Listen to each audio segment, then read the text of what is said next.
Hello అండి. Welcome back to my channel Vaishnavi's వంటిల్లు.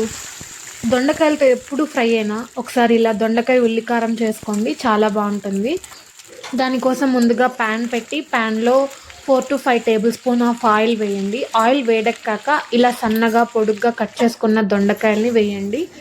వేసి బాగా మగ్గనివ్వండి. ప్లేట్ పెట్టి కాసేపు వదిలేస్తే అవే మగ్గుతాయి. తర్వాత ఇంకొక ప్యాన్లో ఆయిల్ వేసి పిడికెడు ధనియాలు, ఒక 10 నుంచి 11 దాకా ఎండుమిర్చి వేసి బాగా వేగనివ్వండి. అవి వేగిన తర్వాత అందులోకి జీలకర్ర వేసి బాగా మగ్గనివ్వండి. జీలకర్ర చిటపట్లాడిన తర్వాత అందులోకి ఇలా క్యూబ్స్ లాగా కట్ చేసుకున్న ఆనియన్స్ ఒక 2 to 3 వేసి medium size 2 to 3 medium size ఆనియన్స్ని వేసి బాగా కలపండి.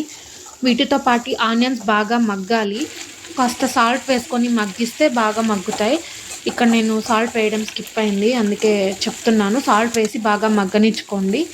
ఇలా బాగా కలుపుతూ గోల్డెన్ బ్రౌన్ కలర్ వచ్చే వరకు వేయించుకోండి. తర్వాత ఒక మిక్సర్ జార్లోకి వీటిని అన్నిటినీ తీసుకొని చల్లారిన తర్వాత అందులోకి 10 నుంచి 11 దాకా వెల్లుల్లిపాయలు, కాస్త చింతపండు వేసి మిక్సీ పట్టుకొని పక్కన పెట్టుకోండి. ఇలా ఉండాలి పేస్ట్.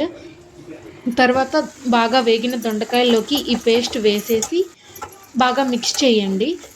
ఈ పేస్ట్ కాస్త పచ్చివాసన పోయే వరకు మగ్గనివ్వండి. ఆల్రెడీ మనం ఆనియన్స్ని వేపుకున్నాం కాబట్టి 5 minutes అయితే చాలు. లాస్ట్లో కొత్తిమీర వేసుకొని బాగా కలుపుకొని సర్వ్ చేసుకుంటే దొండకాయ ఉల్లికారం రెడీ అవుతుంది. వేడి వేడి అన్నంలోకి ఈ దొండకాయ ఉల్లికారం కలుపుకొని తింటుంటే చాలా బాగుంటుంది. ఈ వీడియో నచ్చితే like, share and subscribe to my channel.